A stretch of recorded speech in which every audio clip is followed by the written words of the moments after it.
Shalom అలేఖ్యం, షాలోమ్ అలేఖ్యం, షాలోమ్ అలేఖ్యం. నువ్వు ధన్యతల గురించి ధ్యానం చేస్తున్నాను. 8 ధన్యతలు ఉన్నాయి. మన 7 ధన్యతల గురించి మనం ధ్యానం చేస్తాం. మొదటి స్పిరిచువల్ పావర్టీ, రెండవదిగా సారో, మూడవదిగా జెంటిల్నెస్, నాలుగవది spiritual desire, compassion, integrity, reconciliation, peacemakers, and finally 8th beatitude is endurance. మత్తయి సువార్త 5వ అధ్యాయము 10-11 వచనాలు. నీతి నిమిత్తము హింసించబడవారు ధన్యులు, పరలోక రాజ్యం వారిది.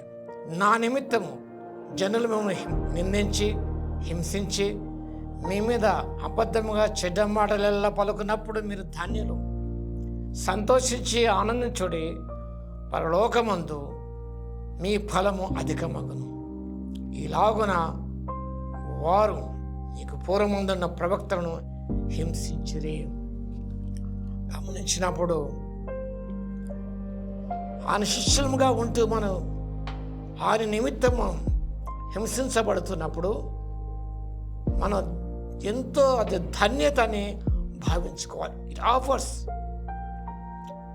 Comfort and proves and promise the believers when suffer for faith in Christ. క్రీస్తుని విశ్వాసమును బట్టి మనం హింసించబడుతున్నప్పుడు దేవుడు ఆదరిస్తాడు. అంత మాత్రం కాదు, this refers to facing hostility, mockery, rejection because of one's faith.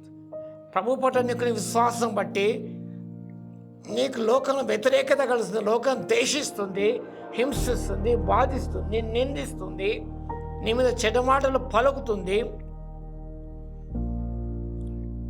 నిన్ను బాధిస్తారనే విషయాన్ని వాక్యభంగం శ్రమిస్తుంది. రావడానికి సందర్భంలోనే మనం ప్రభు నిమిత్తం హింసించబడుతున్నప్పుడు, సత్యం కోసం పాటుపడి హింసించబడుతున్నప్పుడు, ప్రభు పట్ల నీకు విశ్వాసం పట్టి హింసించబడుతున్నప్పుడు నీవు సహించుకున్నట్టయితే, ఓర్చుకున్నట్టయితే పరలోకము నీ ఫలము అధికమవుతుంది. To endure that sufferings for Christ sake అన్న ప్రభు. నా నిమిత్తం చెడు పనులు చేస్తే నిందించబోట, హింసించబోట ద్వారా నీకు ధన్యత కలగదు. చీడి చేసి హింసించబడుతున్నప్పుడు నీకు ధన్యత కలగదు. మేలు చేసి సత్యం నిలబడి హింసించబడుతున్నప్పుడు it is commendable the sight of God అని కూడా పేతురు భక్తుడు ప్రస్తావిస్తాడు. కాబట్టి నిజముగా మనం ఈ లోకం జీవిస్తుండగా ప్రభు కొరకు హింసించబడుతున్నప్పుడు వాటన్నిటి కూడా మనము సంతోషంగా స్వీకరించి సహించుకోవాలి. పురుషోత్తమ చౌదరి గారు హింసించబడుతున్నప్పుడు అవమానము మేలకు మంచి బహుమతులు అంటాడు. అవమానములనే ఆయనకు బహుమతులుగా భావించాడు ఆయన. వాడు సహించుకున్నాడు. దూషణములు మనభూషణములు అంటాడు. దూషిస్తున్నప్పుడు ఆయన మనభూషలుగా ఆయన భావించాడు. కాబట్టి మన జీవితంలో ప్రభు నిమిత్తం అని మన విశ్వాసం బట్టి హింసించబడుతున్నప్పుడు నువ్వు సహించుకున్నది పరలోకమందు మీ ఫలము అధికమగును. మొదటి ధన్యతలో ఆత్మవిష దీనివర ధన్యులు పరలోక రాజ్యం వారిది అన్నాడు.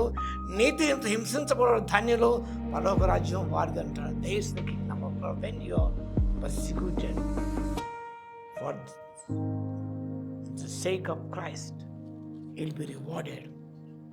You will receive your reward.